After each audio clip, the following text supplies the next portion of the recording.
The Shining is without question one of the most beloved and best regarded horror movies of all time. For many people, the ghosts are the scariest part of the movie. For others steeped in horror movie criticism, it might be the strange Overlook Hotel itself. But the actual scariest part of The Shining might not be what you think. A lot of horror movies seem to lose their impact over time. Very few people today above elementary school age would find much to be afraid of in the universal chillers of the 30s and 40s, despite the reputations they have as groundbreaking classics today. There's no shortage of reasons for this, including the evolving broadening of what is seen as acceptable in popular culture, viewers being desensitized to things that were shocking in past eras, and so on. Regardless of what lies behind this phenomenon, the fact is that over the course of 40 years, The Shining has maintained its reputation as one of the scariest movies ever made, and it's arguable that this reputation has only grown over that time. A big part of its success comes from the way the film plays up the physical space, an enormous, quiet, empty hotel that maybe isn't quite as empty as advertised. The fear that we all experience in a big, empty building that anything could be lurking around the corner is made very real when Danny turns a corner on his tricycle and encounters the ghostly Grady twins, possibly the most iconic moment in a movie full of iconic images. Soon the Overlook is full to bursting with ghosts, bartenders appearing from nowhere, revelers with bleeding scalps, parties filling what should be empty ballrooms, naked ladies who aren't what they seem, and, you know, that guy in the costume. The lingering notion that anything could be anywhere at any time the way the hotel ghosts are is one that tends to stay with viewers way more than any jump scare. The feeling of doubting your own senses and the ambiguity of what should be reality are a big part of why The Shining remains the major cultural touchstone that it is. You went into the room Danny said? To 237? Yes, I did. And you didn't see anything at all?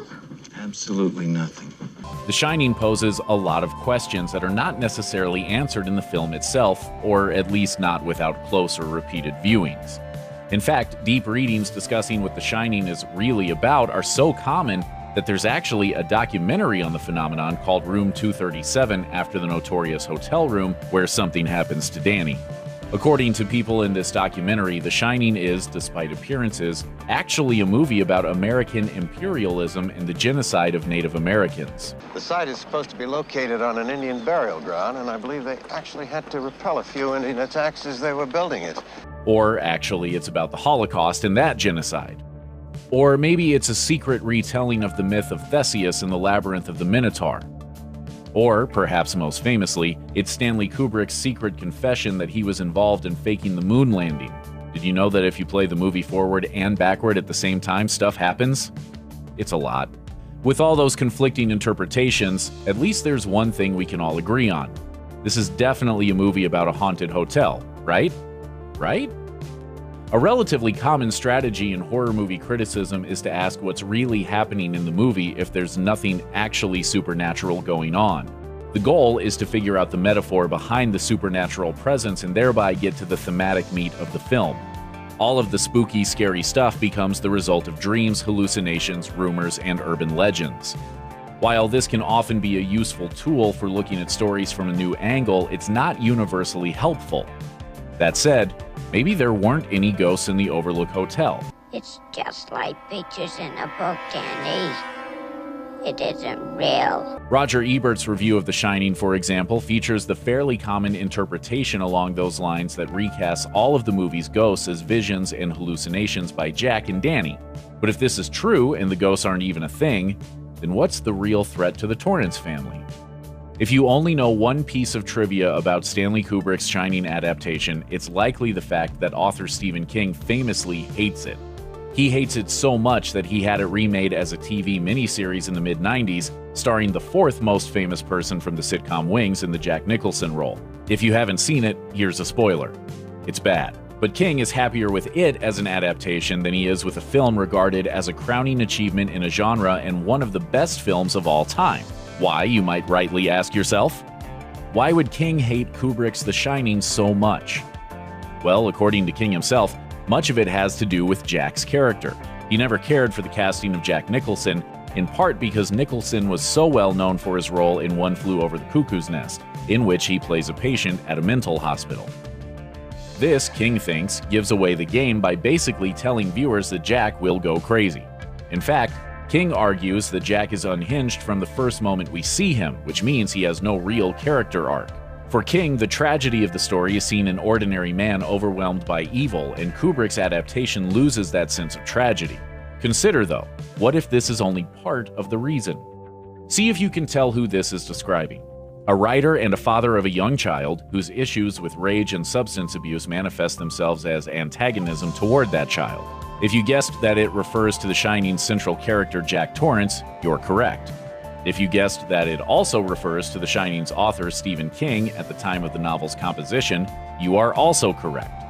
The Shining is a very personal work for King, and Jack Torrance is the character he most closely identified with, even speaking about how the inspiration for the book came from his own occasional, but very real feelings of antagonism toward his own children. I did hurt him once, okay? It was an accident.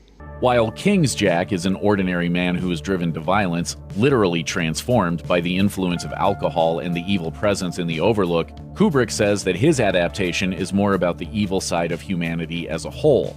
As King's criticism rightly points out, Kubrick's Jack is crazy and violent from the beginning. The hotel just gives him an outlet. So while King might say he doesn't like Kubrick's film for its narrative shortcomings, isn't it possible that he also doesn't like what the movie seems to say about him as a person? If Jack is bad from the start, what does that say about King? One convincing line of argument about The Shining is that Jack is the only real threat and that, indeed, there are no ghosts in the Overlook at all. Jack's visions are the result of cabin fever and/or alcohol withdrawal, Danny's shining visions are dreams, and so on. Of course, this particular argument raises the question of who lets Jack out of the storage room after Wendy locks him in there, but there are theories and explanations for that as well if you want to dig into it. If there are no ghosts in the Overlook Hotel, the only malevolent force, the only real danger, is Jack Torrance himself and the abusive behavior toward the wife and son that he brought into the hotel with him. Let's look at one of the most notorious scenes in the film, the one the documentary was named after, the ghost in room 237. Taking the film's narrative at face value, we see Danny lured to the room, which is thought to be locked but is instead open. He subsequently appears with bruising on his neck, saying a crazy woman tried to strangle him. Jack later investigates the room and finds the ghost of a naked woman who is at first attractive to him, but then turns into an old crone with rotting flesh. He then tells Wendy he saw nothing. I think he did it to himself. Okay, so if there are no ghosts in the Overlook, who strangled Danny, and how do you explain what Jack saw? Filmmaker and analyst Rob Ager suggests that the answer can be found in a scene that seems otherwise innocuous, the one in which Danny comes in for his toy truck and Jack tells him how much he loves him. The short version of Ager's breakdown is that this scene, which is notably scored with very dramatic and ominous music, is cut off before we can see Jack strangling Danny for waking him up. Danny never goes into room 237, and neither does Jack. Jack's encounter with the woman in 237 is Danny having a dream that mirrors his own frightening experience with his father. You did this to him, didn't you? Many commentators, especially those who espouse the no-ghost theory, have noted that in every scene in which Jack encounters a ghost, there is a mirror present, or, in the case of the storeroom, a polished metal door, and that Jack is always facing them. From one perspective, that could simply mean that Jack is literally seeing things, misinterpreting a reflection as something else. On a more symbolic level, it's a reflection of that evil side Kubrick sees in humanity. But the fact is that duality and reflection are everywhere throughout the film, from the red rum written on the wall to the Grady twins to the second Jack in the photo at the end, and so on. Doubles are everywhere in The Shining. An exceptional essay from Catapult goes into how the motif of doubles plays into the theory of the uncanny. The idea of taking something familiar and twisting it just enough to make it unsettling. The Shining is all about ambiguity and doubt, and this sense of uncertainty and unease is the same as that felt by victims of abuse. The power dynamics of an abusive relationship are partly based on causing one's victims to doubt their instincts, creating false senses of security through doubt and gaslighting, turning a home into a place of insecurity and terror, as Jack does to Wendy and Danny, and indeed as the movie does to its viewers.